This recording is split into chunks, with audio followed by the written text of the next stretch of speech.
दोस्तों आपने अक्सर देखा होगा कि जो लोग अच्छे होते हैं उनकी मृत्यु जल्दी हो जाती है। अर्थात कहने का मतलब ये है कि पहले के समय में लोग 100 साल तक आसानी से जी लेते थे, लेकिन आज के ज़माने में 60-65 साल का जीवन भी बहुत अधिक माना जाता है। और उसमें से भी जो लोग अच्छे होते हैं वो कम उम्र में ही इस दुनिया को छोड़ करके चले जाते हैं। आपने ये भी सुना होगा कि भगवान अच्छे लोगों को जल्दी बुला लेते हैं, लेकिन ऐसा क्यों होता है? क्यों दूसरों का भला करने वाले और अच्छे लोग बुरे और दुष्ट लोगों की तुलना में जल्दी मृत्यु को प्राप्त करते हैं? आपने लोगों को यह कहते भी सुना होगा कि इस भले इंसान को इतनी जल्दी मौत क्यों आ गई और वह दुष्ट पापी आत्मा अभी तक जिंदा क्यों है? तो दोस्तों आप सभी का हमारे चैनल पर एक बार फिर से स्वागत है। वीडियो के अंत तक बने रहिए, हम आपकी शंका का समाधान करने का प्रयास करेंगे। तो चलिए शुरू करते हैं। दोस्तों पहला दृष्टिकोण दार्शनिक। इस मान्यता के अनुसार अच्छे लोग अपने उद्देश्य को जल्दी प्राप्त कर लें और उनका काम पूरा होते हुए वे इस दुनिया को छोड़ देते। उनका मानना है कि जीवन की लंबाई नहीं बल्कि गुणवत्ता मायने रखती है। जीवन की लंबाई नहीं बल्कि गुणवत्ता मायने रखती है। संसार में अच्छाई और बुराई का संतुलन बना रहता है। अच्छे लोग इस संतुलन को बनाए रखने के लिए अपनी जिम्मेदारी निभाते हैं और जब वह पूरी हो जाती है तो वे चले जाते हैं। दार्शनिकों का यह भी मानना है कि अच्छे लोग दूसरों की चिंता करते हैं, दूसरों के दुख को अपना मानते हैं और अक्सर मानसिक तनाव से ग्रस्त रहते हैं। इस मानसिक और भावनात्मक दबाव का प्रभाव उनके स्वास्थ्य पर भी पड़ता है, जिससे उनकी उम्र छोटी हो जाती है। अच्छे लोग अपने जीवन के छोटे समय में भी समाज और दूसरों के जीवन में गहरी छाप छोड़ जाते हैं। उनका प्रभाव समाज में लंबे समय तक याद किया जाता। दूसरा, हमने प्राचीन कथाओं में सुना है कि स्वर्ग में निवास करने वाले देवतागण अप्सरा जब कोई गलती या अहंकार बस भूल करते थे तो ईश्वर दंड स्वरूप उन्हें कुछ समय के लिए मृत्यु लोक पर जन्म लेने के लिए भेज देते थे। और पृथ्वी लोक को धर्मशास्त्र में मृत्यु लोक की संज्ञा दी गई है, क्योंकि यहाँ पर भगवान के भक्त को छोड़कर प्रत्येक व्यक्ति दुखी रहता है। और ऐसा कहा जाता है कि श्राप के कारण पृथ्वी पर जन्म लेकर देवगण अप्सराओं को पृथ्वी पर अपने कर्म फल को भोगना पड़ता। तो अच्छे कर्म करने वालों को अथवा पृथ्वी पर सजा की अवधि पूरी होने के पश्चात ईश्वर आत्मा को अपने पास या उच्च लोकों में भेज देते हैं। परमात्मा उनका जीवन काल कम रखता है ताकि जीव आत्मा मृत्यु लोक का कष्ट कम से कम सहन कर सके और परम धाम में जाकर परम शांति और परम आनंद को प्राप्त करे। अगर किसी जीव आत्मा ने बहुत बुरे कर्म किए हैं और बहुत ज़्यादा लोगों को सताया है, दुख पहुंचाया है, उन्हें प्रताड़ित किया है, तो उसे पृथ्वी पर अधिक समय तक रहकर हिसाब किताब चुकाना ही पड़ता है। इसलिए उस जीवात्मा को लंबे समय तक मृत्यु लोक में जीवन दिया जाता है, ऐसा विद्वानों का मत है।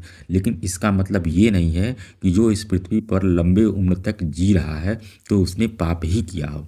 ये सब ईश्वर का विधि विधान है और उसी के बनाए हुए रूल हैं। दोस्तों मृत्यु जीवन का अटल सत्य है, अर्थात जिस व्यक्ति ने इस पृथ्वी पर जन्म लिया है उसकी मृत्यु तो अवश्य ही होगी।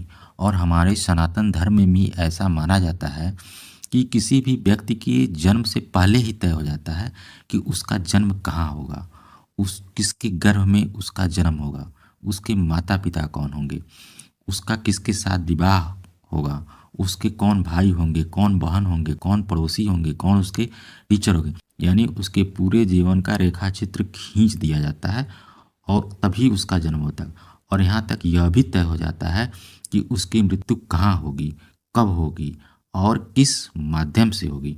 इसलिए सभी धर्मों में मृत्यु को एक अटल सत्य मान लिया गया है कि जिसने जन्म लिया है उसे एक न एक दिन मरना ही है।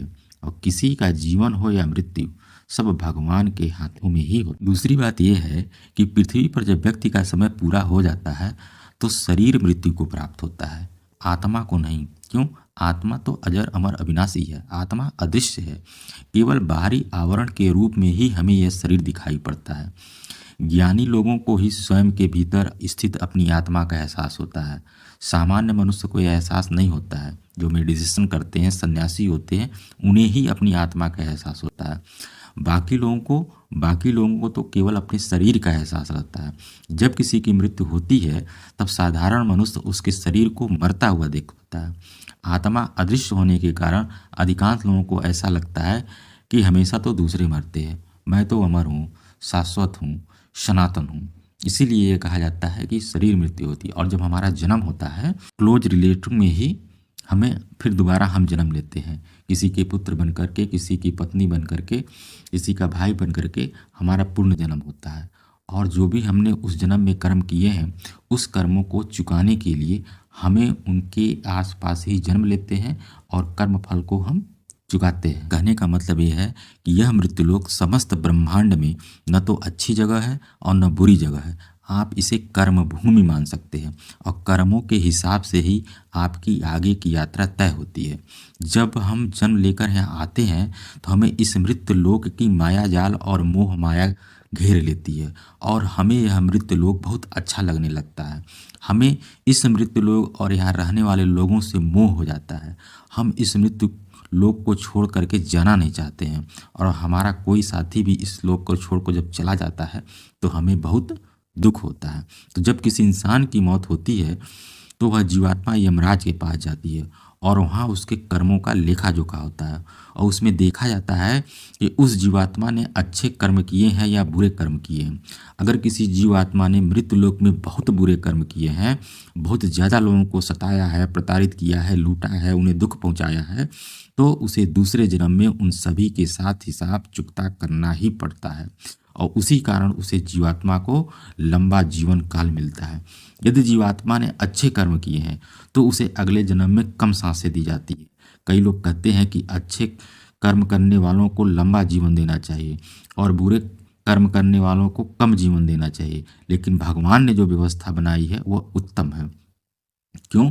क्योंकि मृत्युलोक में रहना और जीवन व्यतीत करना हमारा लक्ष्य नहीं है। तो दोस्तों, हमारे जीवन का अंतिम लक्ष्य तो मोक्ष प्राप्त करना है, और ईश्वर की, उस परमात्मा की हमें सानिध्य प्राप्त। हर एक जन्म के साथ हमें अवसर मिलता है, हर एक जन्म के साथ हमें अवसर मिलता है कि हम अपनी चेतना के स्तर को अच्छा कर्म करके ऊपर उठाएं। क्योंकि हम बुरे कर्म करते हैं तो हमारी चेतना का स्तर नीचे जाता है, और हमें हजारों और कई बार तो करोड़ों साल तक इस मृत्युलोक के दुखों को झेलना पड़ता है।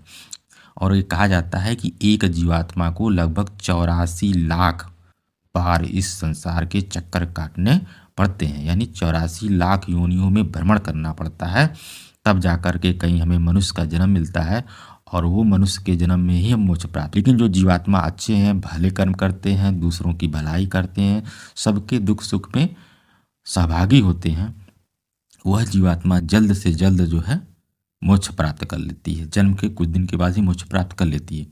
इसलिए परमात्मा उनका जीवन काल कम रखता है, ताकि इस जीवात्मा को मृत्युलोक में कम से कम कष्ट सहना पड़े और परम धाम में जाकर परम आनंद की प्राप्ति करे। जिस जीवात्मा ने मृत्युलोक में बुरे कर्म किए हैं, उसे इस मृत्युलोक की आत्माओं में ज़्यादा देर तक रहना पड़ता है, ज़्यादा कष्ट सहना पड़ता है।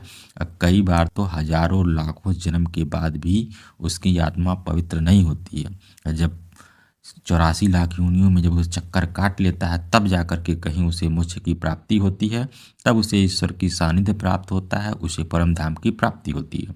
दूसरी बात यह है कि हमारा इस मृत्युलोक में जन्म किसी न किसी उद्देश्य से होता है, और जब वो उद्देश्य पूरा हो जाता है तो भगवान हमें वापस बुला लेते हैं। ऐसा नहीं है कि पूर्व जन्म में जो बुरा कर्म किया हो लेकिन अभी वह जीवित हो, तो इसका मतलब है कि उसके जीवन का उद्देश्य अभी तक पूरा नहीं हुआ। मित्रों, अब आप समझ गए होंगे कि अच्छे लोगों की मृत्यु जल्दी क्यों हो जाए। हमारे जो भी प्रियजन है और जिनकी भी मृत्यु जल्दी हो गई है, उस पवित्र आत्मा को जितने दिनों तक ईश्वर का सानिध्य प्राप्त हुआ और हमें उनका जो सानिध्य प्राप्त हुआ, यह हमारा सौभाग्य था। और उनकी मृत्यु के पश्चात हमें यह प्रार्थना करनी चाहिए कि उनकी आत्मा जल्द से जल्द परम धाम को प्राप्त करे, परम शांति और परम आनंद को प्राप्त करे। यह जीवन मृत्यु का रहस्य बहुत ही ज़्यादा गहरा होता है, जिसे देवता लोग भी नहीं समझ पाते।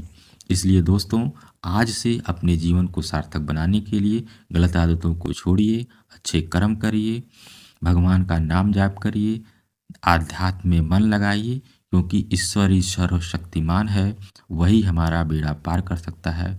दोस्तों, अगर वीडियो आपको पसंद आई हो तो वीडियो को शेयर ज़रूर करिएगा और कमेंट में लिखिएगा जय श्री राम।